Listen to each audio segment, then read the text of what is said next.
చరిత్రలో చూసుకున్నా, పురాణాల్లో చూసుకున్నా, గ్రేట్ పీపుల్ని మనం ఎలా అయితే గుర్తుపెట్టుకుంటామో వాళ్ళ టీచర్స్ని కూడా మనం అలానే గుర్తుపెట్టుకుంటాం. Great minds are moulded by the great teachers. So మీరు శ్రీరాముడిని గుర్తుపెట్టుకునేటప్పుడు శ్రీరాముడు అంత వెలువిద్యకారుడు అవ్వడానికి కారణమైన విశ్వామిత్రుని కూడా గుర్తుపెట్టుకుంటారు. అలానే కర్ణుడిని గుర్తుపెట్టుకునేటప్పుడు పరశురాముని కూడా గుర్తుపెట్టుకుంటారు. అర్జున్ని గుర్తుపెట్టుకునేటప్పుడు ద్రోణాచార్యులు వారిని కూడా గుర్తుపెట్టుకుంటారు. అలానే సచిన్ తెండూల్కర్ని గుర్తుపెట్టుకున్నప్పుడు రత్నాకర్ రాజశేఖర్ని కూడా గుర్తుపెట్టుకుంటారు. అలానే చరిత్రలో తీసుకుంటే అశోక ది గ్రేట్ అనేటప్పుడు ఆయన అశోక ది గ్రేట్ అవడానికి కారణమైన ఉపగుప్త కూడా మనం అందరం గుర్తిస్తాం, ఆయన గురించి కూడా నేర్చుకున్నాం.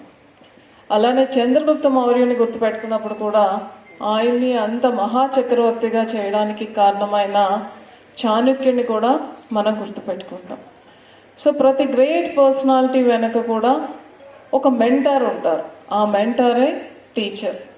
సో అందుకే ప్రభుత్వం కూడా గుర్తించి స్పోర్ట్స్ మెన్కి అవార్డ్స్ ఇచ్చేటప్పుడు ద్రోణాచార్య అవార్డు కూడా ఇవ్వడం జరుగుతుంది. సో ఒక వ్యక్తి ఎంత సక్సెస్ సాధించినా ఆ సక్సెస్ వెనక అతన్ని ప్రేరేపించే ఇంకొక మహోన్నతమైన వ్యక్తి ఉంటారు, అదే teacher.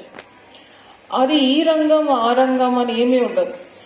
Sometimes it is in academics, sometimes in your profession, sometimes in your hobby, sometimes in your daily routine work, at I mean in a discipline.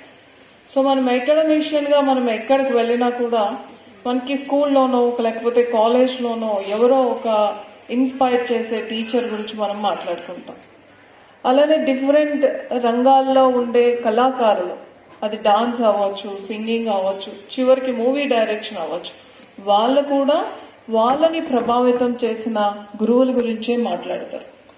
అలానే మనకి ఇంతకు ముందే అడిషనల్ ఎస్పీ గారు మాట్లాడారు, కొన్ని సందర్భాల్లో మనం ఎంత బాగా చదవచ్చు, చాలా టాలెంటెడ్ అవ్వచ్చు, బట్ మన సెల్ఫ్ డిసిప్లైన్లో మాత్రం కొన్ని లోపాలు ఉంటాయి. దాన్ని రెక్టిఫై చేసిన టీచర్స్ గురించి మనం మాట్లాడుకుంటాం. మన టీచర్ వల్ల నేను ఇలా ఉన్నాను అని. So teachers in everywhere and every stage and every corner of your life వాళ్ళ ఇన్ఫ్లుయెన్స్ వస్తూనే ఉంటుంది.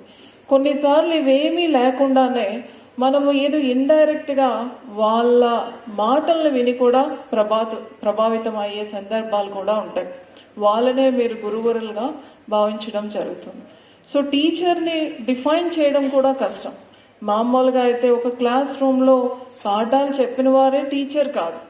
మనల్ని ఏ విధంగా అయినా ప్రభావితం చేసి మనం మంచి దారిలో నడిపించి మనల్ని నెక్స్ట్ లెవెల్కి తీసుకెళ్లిన ప్రతి ఒక్కరు కూడా టీచరే.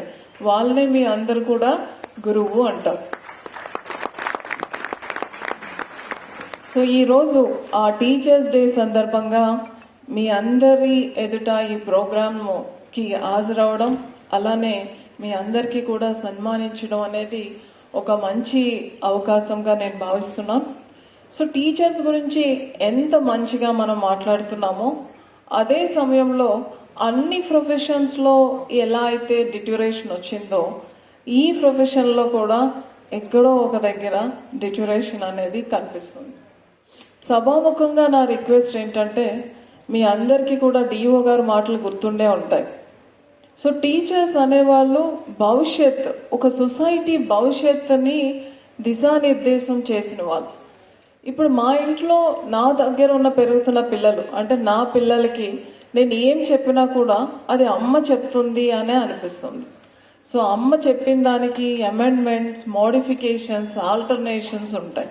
Though I'm collector for the district, కానీ టీచర్ చెప్పిన దానికి అమెండ్మెంట్స్, మోడిఫికేషన్స్, ఆల్టర్నేషన్స్ ఉంటాయి.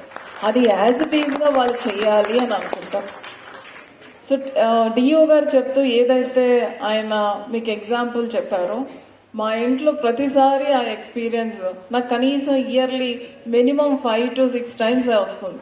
ఇది కరెక్ట్ కాదు అంటే తను వినదు. She wants to do exactly what her teachers says. ఆమె truly committed to teachers. Even నేను హాలిడే ఎస్టర్డే నేను హాలిడే డిక్లేర్ చేశాను అన్నా కూడా వాళ్ళ టీచర్ వాట్సాప్ గ్రూప్ లో మెసేజ్ పెట్టినంత వరకు ఆమె రెడీ అవుతూనే ఉంటుంది. సో అది నా పర్సనల్ లైఫ్ లో ఉన్న example. So she knows what I am, but for her మాత్రం teacher is the final. So అలాంటి టీచర్ అనుకుంటే ఎంతమందిని ఇన్ఫ్లుయెన్స్ చేయగలరు. సో మనం ఇంట్లో చూస్తే ఒక మదర్ పిల్లవాడు నడుస్తునేటప్పుడు మనం కొన్ని మైల్ స్టోన్స్ మనం అబ్జర్వ్ చేస్తూ ఉంటాం. చిన్నప్పుడు పుట్టగానే ఏడవడం, తర్వాత క్రాలింగ్ చేయడం, నడవడం, మాట్లాడడం.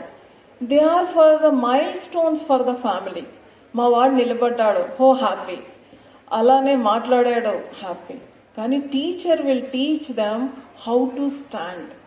సో క్లాస్లో పిల్లవాడు జాయిన్ అయిన వెంటనే ఎలా నిలబడాలి, ఫ్రెండ్స్ దగ్గర ఎలా ఉండాలి, టీచర్ దగ్గర ఎలా ఉండాలి, మీరు బాగా గుర్తుంచుకోండి. హెచ్ఎం వచ్చినప్పుడు కూడా ఎలా నిలబడాలి అనేది మీరు వాళ్ళకి నేర్పిస్తారు. అంటే టీచర్ కన్నా హెచ్ఎం వచ్చేటప్పుడు ఇంకొంచెం గౌరవం పెంచాలి అని. అలానే మీరు వారు మాట్లాడేటప్పుడు ఎలా మాట్లాడాలి, ఇంట్లో ఓన్లీ మాట్లాడడం మాత్రమే నేర్పిస్తారు. కానీ స్కూల్కి వచ్చేటప్పుడు ఎలా, ఎవరితో ఎలా మాట్లాడాలి అనేది కూడా నేర్పిస్తాం. సో మనం లైఫ్ని ఒక స్ట్రక్చర్డ్ డిసిప్లైన్లోకి తీసుకెళ్లేదే టీచర్. అది మాట్లాడడంలో కానీ, మన బిహేవియర్, మన ప్రవర్తన చూపించడంలో కానీ, అలానే ఆ క్యారెక్టర్ని మౌల్డ్ చేయడంలో కానీ.